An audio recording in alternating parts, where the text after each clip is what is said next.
Welcome to Spirits and Supernatural. I'm Jenny. I'm Dawn. Episode 54. We are moving right along. Cranking them out. So we decided to kick off our demon episodes. We decided to start off with the OG Meg, played by Nicki Aycox. Mm-hmm. She was blonde, the blonde Meg, as some might call her. Yep. I loved her as an actress. I thought she did phenomenal. Yes. Mm-hmm. We're very sad, though, that she did pass away in November of 2022 from leukemia. Right, yeah. It's very unfortunate and sad because she was a fantastic actress. Mm-hmm. What's our drink that we're making for Meg? So we are doing a variation on what is called a cinnamon toast crunch. Okay. The variation being that instead of Fireball, we're using spiced rum. Okay. So it's going to be spiced rum, Rumchata, and Kahlua, which also has rum in it. So it's just 3 different kinds of rum. All the rums. All the rums. But we are going to do the cinnamon sugar rim. So I've got a little water, I've got a plate of cinnamon sugar, and I'm going to do that and rim it. I love that we're doing a little cinnamon sugar. Mm-hmm. And I think that cinnamon sugar is like a perfect little way to describe Meg, too, because she was spicy, and cinnamon just by itself is really spicy. Oh my gosh, it is, but though. She could be kind of sweet, too. That's a lovely rim. I didn't take a picture, but I'm gonna, because that is beautiful. It came out pretty well. You were getting really, really good at rimming. I did better than tahine on that guy. Yeah. That's for sure. I made the cinnamon sugar pretty thick, too, so that might make it that easier helps. to get a little coating on there, yeah. Look at that. Those are prettyful. Those are prettyful. So I am going to put a little bit of ice in there, and then we'll shake up our rum. Rums. our rums, yes. Did you like Nicki Aycox? I did. I just thought she did so well at playing a deceiver. Mm-hmm. She tries to play on Sam's emotions in, is it Scarecrow, when he decides to go back? She's like, Why? Why would you go back to the brother? Just stay with me. Let's go to California. Yeah. She did so well on that. And then when she meets Dean, she's like, oh, I have to be a jerk to him. Yeah. And she's like, you drag your brother around like luggage. Mm-hmm. She was sassy. Was really good at playing her part, playing her role. The reason that she got this role, I looked this up and I loved this. You know who Kim Manners was. Mm-hmm. He was executive producer and directed a bunch of episodes before, sadly, he passed away. But he had previously worked with her on an episode of a show called Over There.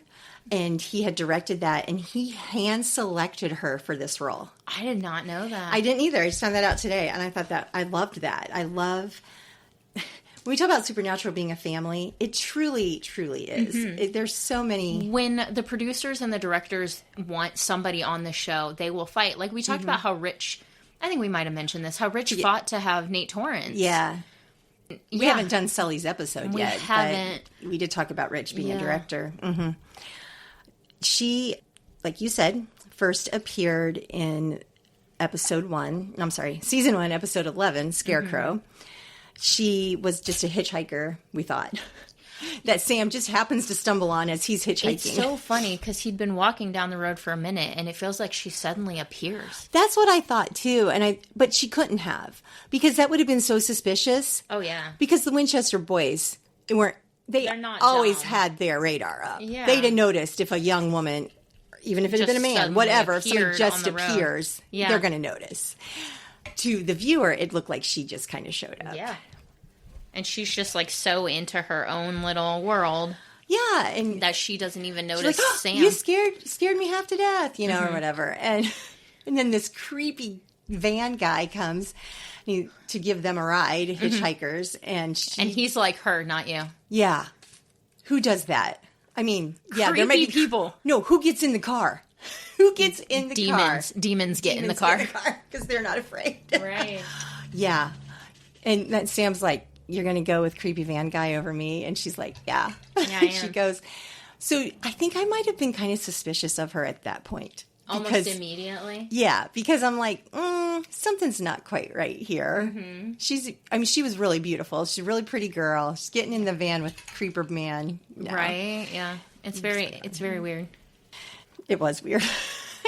Yeah, because if I was hitchhiking, which I have never done, and Sam Winchester looking guy walks up, and creepy van guy offers me a ride and is like, her, not you, I would be like, I'll take the next one. Yeah. I'll stand here with this moose. Yeah, right. Yeah, exactly. Yeah. Yeah, he was ick. And I'm assuming she killed him. Stuff on me. Oh, it doesn't probably show that, but I think it's a healthy assumption. All right. We're gonna shake up our rum. Sounds lovely.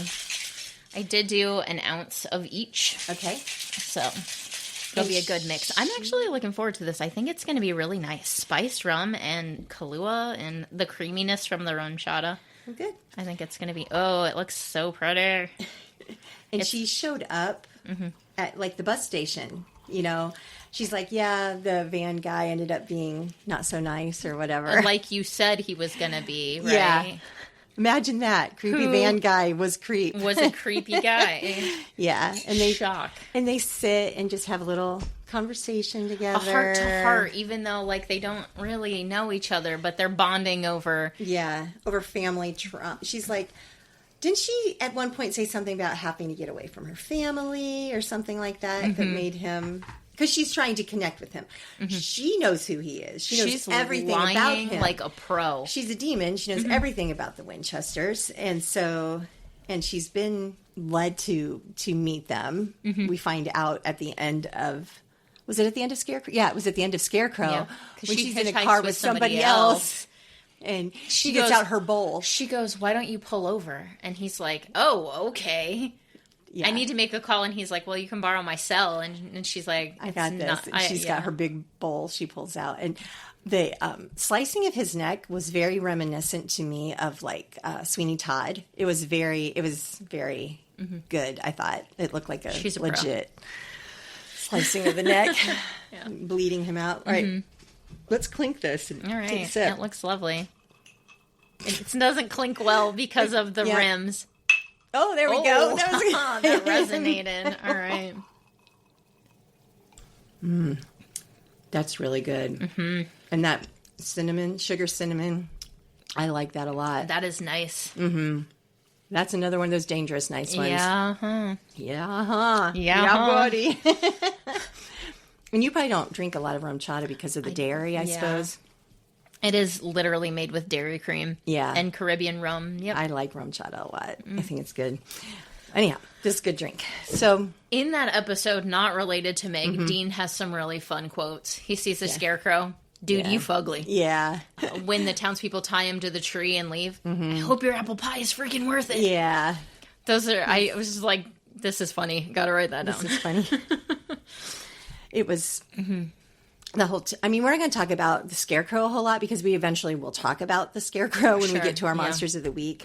But that whole town, just so creepy. Yeah. And the niece not knowing what was going on. So somebody, I don't know if it was Joy and Laura's podcast, somebody talked about the niece. You know, they adopted her when she was like 13. Her parents died in a car wreck. Do you think her parents died in a car wreck or were they sacrificed to the Scarecrow? I don't know. I don't know either. I heard somebody, I don't know if it's Joy and Laura, somebody brought that up sometime. Her aunt and uncle adopt her when she's 13, and she looks like she's 17 or something. She looks so young. She looks like she's in her 20s to me. Yeah, she's young, but she's not like 40, but she doesn't look like a teenager either. I don't know. They intentionally make her look very innocent. Well, yeah. That, I agree and with maybe that's why I think she looks like a teenager. Yeah. Could be. So we meet Meg. We should be suspicious of her, but Sam isn't suspicious of her until the second time we meet her. Yeah. When she just happens to be in the same bar that they go to in Chicago. Right. Like, what are the odds that you're going to... So it was Indiana where they ran into her. She gets on the bus to go to California. Sam goes back to help Dean. Right. And then... It's been 5 episodes. 5 episodes, and suddenly she's in Chicago, and she's like, oh, California didn't work out. Although the only thing, logistically speaking, Indiana and Chicago are not that far apart. True story. As somebody from Illinois, yes. Location-wise, they're not that far apart. Yes. But, right, if she was really heading to California, Chicago is a big city. What are the odds that he's going to bump into her? She's like, Sam, and then she tells Dean off. Yeah. And he's like, no, wait, it's okay. And Dean's like, oh, I'm a terrible person? Is that so? And is it the Devas? Or the shadows? Or the what? shadows. It's the only time we ever see them is this episode, isn't it? They were very interesting. I thought they were a cool type of monster. They were. Yeah. Because the clues that the boys get initially are like werewolf, because like they look like they were torn apart by a wild animal, but Sam immediately nixes that with the moon cycle's wrong. Yeah. So we're like, okay, what do we got here then? It was also interesting because they're thinking she's just this girl who's summoning ancient demon creatures. Yeah. And turns out she's not just a girl. When Sam's sitting in the car kind of watching her, and she obviously knows that he's watching, and she takes her shirt off in front of the window. And changes shirts, and then that old couple, the old knock on the window and like, you creeper. She's like, ew, shame on you. Yeah, this is not what it looks like. Kind of is what it looks like. Oh my gosh. Dean is so funny on the phone there too, because Dean is not suspicious of her. Yeah. He has no pretense that Sam has. And so he's like, just go knock on her door. There's something about biting, some line. He's like, did she bite you? You should bite her, but don't leave teeth marks. Yeah. Big brother energy. Oh, yeah. But gross. But Sam, definitely catches on immediately. And he's like, I gotta watch her. Well, I gotta figure out what's going on. I think Dean knew, too, that there was something with that. I mean, as soon as Sam told him. Yeah. She just shows up again. And Dean's had to like, know. Okay, it's weird. I think you just have a crush, but okay. We'll watch. We'll figure it out. And she goes to that warehouse. Is it a building, a warehouse some building? Weird, yeah. Jared Padalecki is a very tall man. Yeah. And he scales this wall, jumps this fence. And I'm like, and he's called Moose for a reason. He didn't do that quietly. I mean, it's very obvious that she has to know that he's right there peeking in, holding up by It's like when a little kid hides behind the curtain. Like they're there because you can see their feet. Yeah. Or they just put a pillow over their head and are like, find me, count and find me. I get that all the time. Gigi, hide and seek. And then she just covers her face. And I'm like, I have no idea where you might be. And so she had to know he was there. So we knew that she had to know that too. But we needed that for the plot as far as she has the whole kind of like an altar type of table, right. And she was summoning whatever. They didn't know at the time, sure. Although I think they probably thought that shadow people or whatever, she was summoning them, right? Because that's they figure out that like there's this Zoroastrian symbol and that it's related to the Deva, and they tear you apart and all this, that, and whatever. But this whole thing is also a setup. Do we at this point know who Meg is talking to? I just always assumed that it was the devil. I don't know if I would. I don't know that I would have used the term Lucifer because he hadn't really been introduced. But I just assumed it was like a demon initially, until you find out. We do find out who it was, but initially we're just like, she's talking to somebody bad. Yeah, because she's got to kill people and use their blood to talk to them. Yeah. So because it was a setup because they wanted to. She wanted to get John there. Yeah, it was all a trap for John, sure. Yeah. And if John had just been honest with his boys that he was around to begin with, could have avoided a lot of this. And we've talked about that before. Yeah. If they were just honest with one another. Just say it. Yeah. Right. Everything goes down in that episode, and she ends up falling 7 stories. Was it that many? Yeah. It was a lot, yeah. It was 7 stories. And so they walk away thinking she's dead because they don't know what she is. Right. And it's a setup to get John, but ultimately because they want the cult. Yes. Because it can kill them. It can kill Azazel and it can kill everybody. Yeah. So then the next time that we see her is in Salvation. That's another 5 episodes. Yeah. Every 5 episodes in season 1, except for after this, she's in like the next episode too. Yeah, because this is the penultimate, and then she's in the finale. Right. So Salvation is this whole plan of trying to get the cult, and they end up kidnapping John. Yes. So she like calls him. She starts killing off his friends. Yeah. Pastor Jim. So we see Pastor And Jim. Caleb was mentioned. Mm-hmm. Yeah. And she's like, well, I'm just going to keep killing off your friends. Yeah. And John gets there in time, and she's like, oh, darn. I was hoping to kill more of your friends. Yeah. Because she's like, you have till midnight. He's like, it's going to take me a day to get there from where he was allegedly. And she's like, oh, darn. Okay. Yeah, you have till midnight. Yeah, that's it. That's the deal. She kidnaps John. He takes like a fake cult, but Yeah. what is it? So there's another demon there, and his name is Tom, and he never talks. Mm-hmm. That guy never says a word. He's just apparently another demon. He didn't talk? He never talks. Are you sure? When she yells, you shot me. I thought he said something back to her. He may have, but that might have been his only line. I swear he never talks. I don't know. I just literally watched it yesterday, but... If he does, it's like 2 words. He just looks very, like, serious and intimidating. Yeah. That's like it. I wonder what that audition looked like. Yeah. Just stand there. Just stand there and look intimidating and powerful. He gives him the gun, and then John's like, I don't know. How am I supposed to know? I never got to use it. I don't know if it works or not. Right. And we're not falling for this. She gets shot, and he's like, good thing it was fake then. Yeah. Or it wasn't real. Mm-hmm. Like, just straight with the snark. Mm-hmm. Well, regardless of the fact that he is in danger. Yeah. I just loved her. You shot me. It's like, she couldn't believe it. I know. So that's when we find out that she was aligned with the yellow-eyed demon. Yes. And that's why they wanted to get the colt. Well, she's not just aligned. I think it's probably later, but it's alluded to that Meg and the other demon, Tom, are like Azazel's children. Yeah. Whatever that actually, looks like. I don't think it's alluded to. I think Azazel straight up says that. He does. Yeah. You killed my kid. daughter or something. Mm-hmm. Yeah. Yeah. In the episode Devil's Trap, which is right after Salvation 21 and 22, it's the ending of season 1.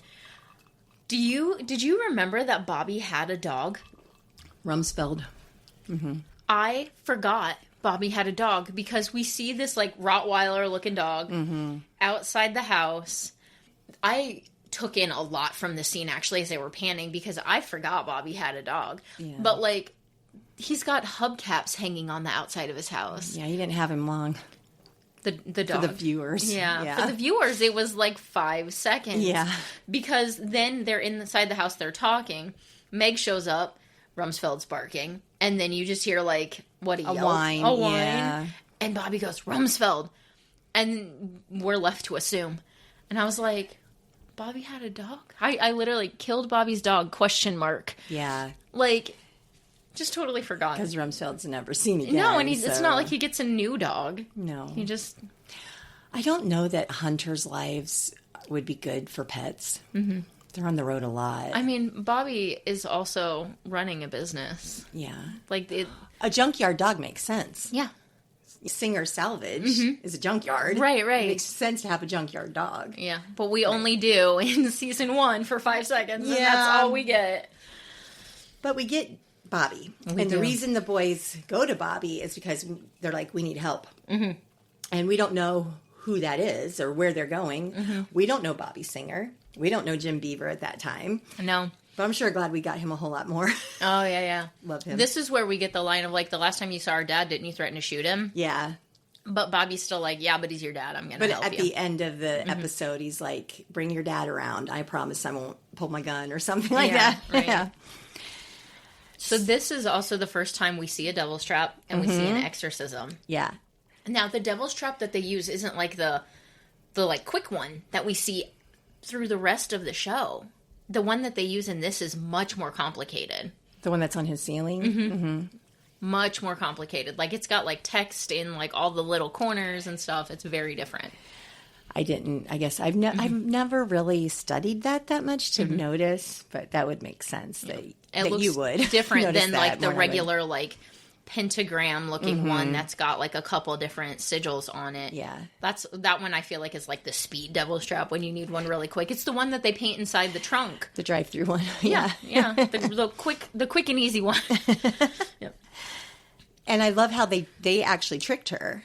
Because she's like going to come after Dean because she really hates Dean. I mean, I really feel like she really hates Dean. She probably hates Sam too, but if she's working for Azazel, she wants to keep Sam around. But I guess we didn't really talk about how flirty she was with Sam, like when they were tied up in the warehouse. Oh, this is really going to put a damper on our relationship. Yeah, and she's like all up in his grill and everything. Flirting with Sam, but also Sam is important. Yeah. And she knows why. Yeah, that's true. She knows she at that point would have known about him having the demon blood and stuff. I'm sure she knows more details given who her father is. Right. So Dean is just an obstacle. It's an obstacle. I wouldn't try to go around. Climb over the... No. Yeah. We won't go there. We won't go there. So they manage to, like, capture... Well, they trap her. They trick her into the devil's trap. And they tie her to a chair, don't they? That's at Bobby's. Yeah. Yeah, at Bobby's, yeah. Yes, and Bobby's like... And they start doing the exorcism. And he's like, you're going to kill her. And they're like, what are you talking about? And he says, there's a girl in there. Yes. Can't you tell she's possessed?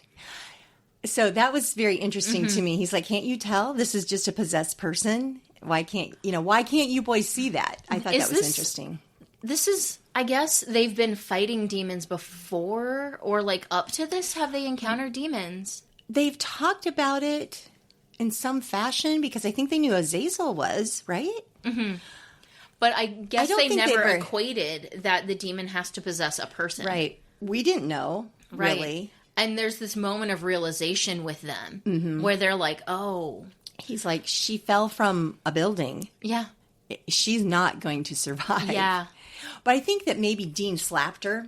That's what it was. And Bobby's like, tone this is it down, a real buddy. person. This is a person. Yes. Yeah. And I think that really affected the boys, too. They didn't, it hadn't occurred to them that she was... They definitely knew they still wanted to do the exorcism because they've got to get rid of this demon. Yeah. But there's like they struggled with there's it. a stark realization that, like, people might not survive this. And especially her, because she fell out of a window. Yeah. Like, she's broken. Right. For sure. So they finished the exorcism, which feels like it took forever. Yeah. This was the biggest devil's trap and the longest exorcism of the show, for sure. Yeah, I think so. 30 minutes later, he finally is wrapping it up, and she says, thank you to them. She does, yeah. A year. She goes, it was a year, and I was awake for... I don't think she said all of it, but for part of it. And the things that she made me do, she cut my hair and dressed me like a slut, I think might have been what she said. I don't know if she says it there. I think she says it in You're right. season 4. That part, she says that in season 4 when she comes back. But she did say thank you. Yeah.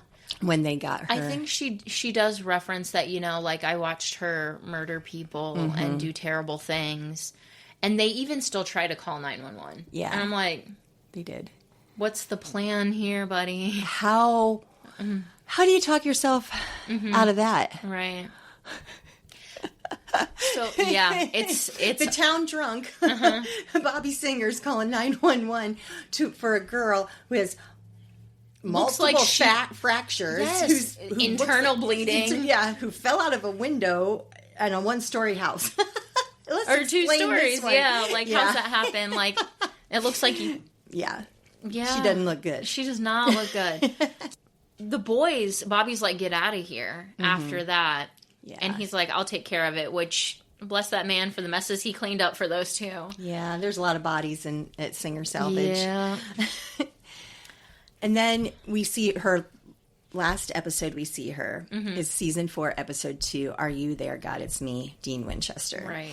She returns as a possessed spirit. She has the mark of the witness is what it's called. Right. This like burned tattoo is what I'm going to call it type of thing. And she is attacking them along with Henriksen and our Ronald. man, Ronald Resnick and the 2 twin girls that are going after Bobby. Yeah, that we don't know the full story there, but it was a creepy episode. It was. So it starts out with this woman laying on her couch, and we assume she's a hunter. Yeah. And then, some spirit comes in and comes after her. Yeah. And then they find out that it's a bunch of other hunters, and they're trying to call everybody to warn them. Yeah. It's not until Castiel comes and explains to them, like, this is the mark of the witness. This is what's happening. Or no, I think it's actually, that's at the end of the episode, is when Castiel shows up in Dean's dream. But they I was going to say, I didn't. Yeah, I stopped watching. So I just watched the part that Nicki was in. Okay. Because I was just trying to get caught up and remember Meg. So I didn't watch the end. So they do a lot of watching each other's backs once they figure out this is like the mark of the witness. Because Dean's like, did Meg have a tattoo? And they're like, yes, he did. No. And they figure out what it was. And Bobby's like, all right, we're going to have to do the spell. We're going to have to watch each other's back as we try to stop it.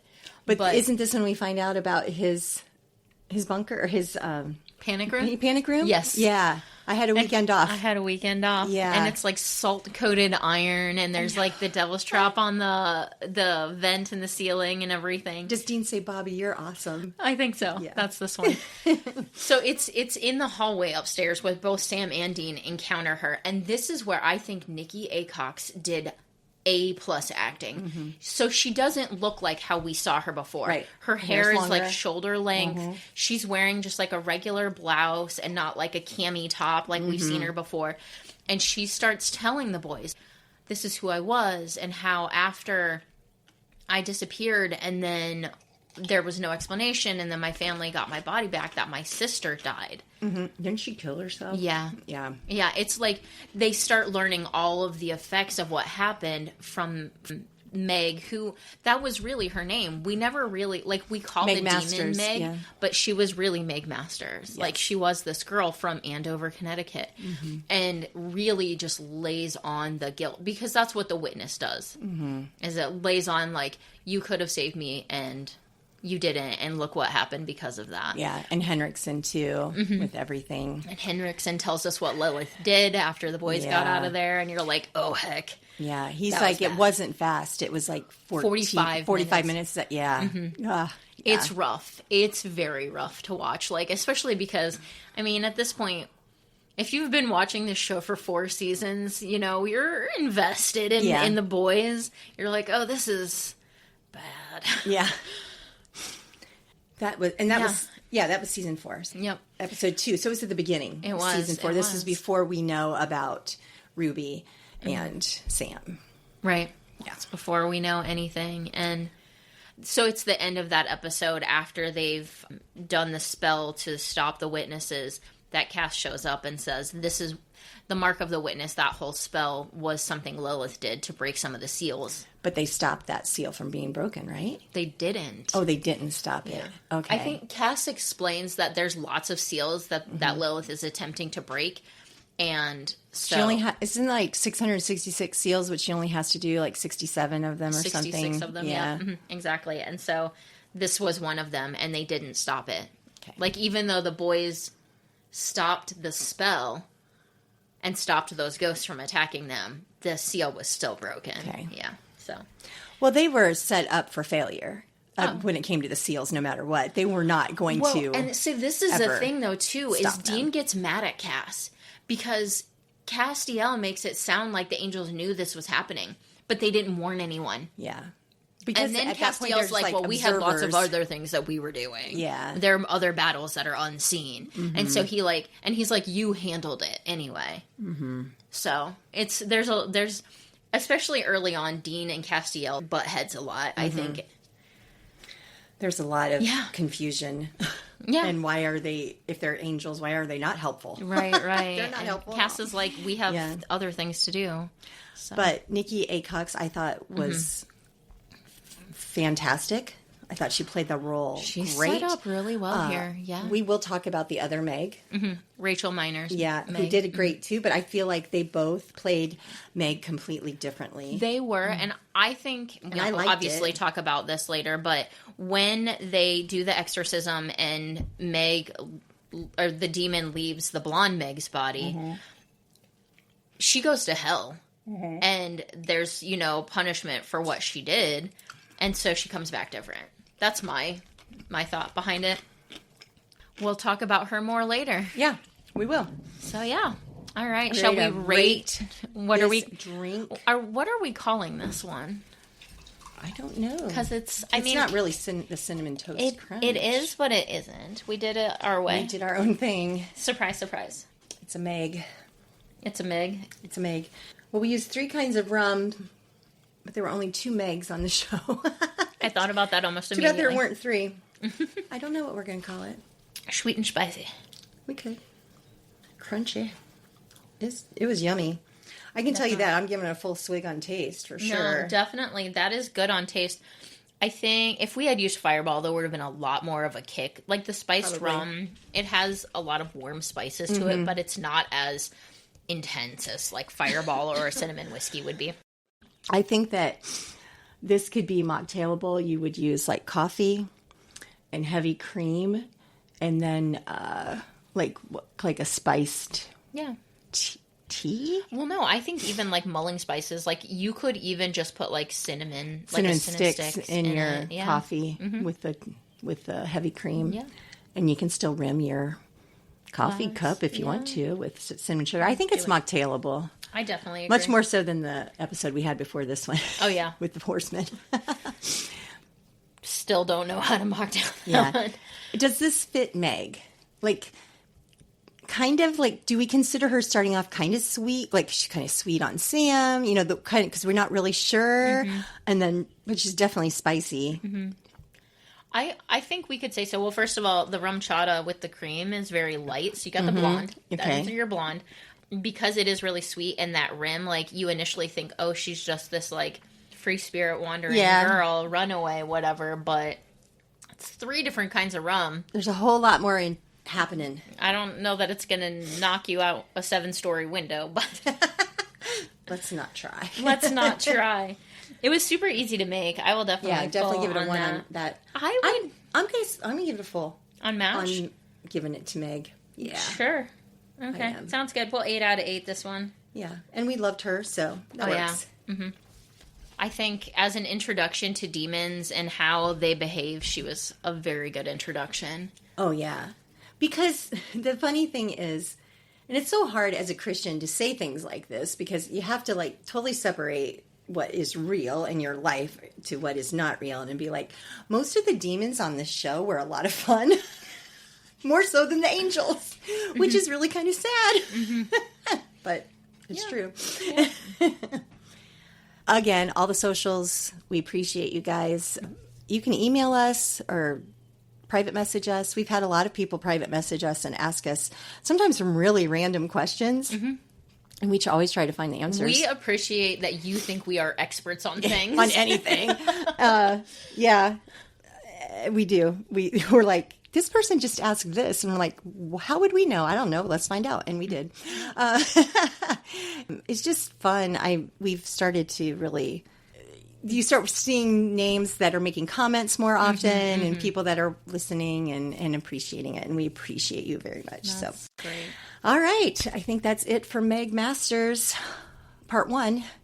Part 1. We'll do Meg Masters, Part 2 later. Thanks for listening, everybody.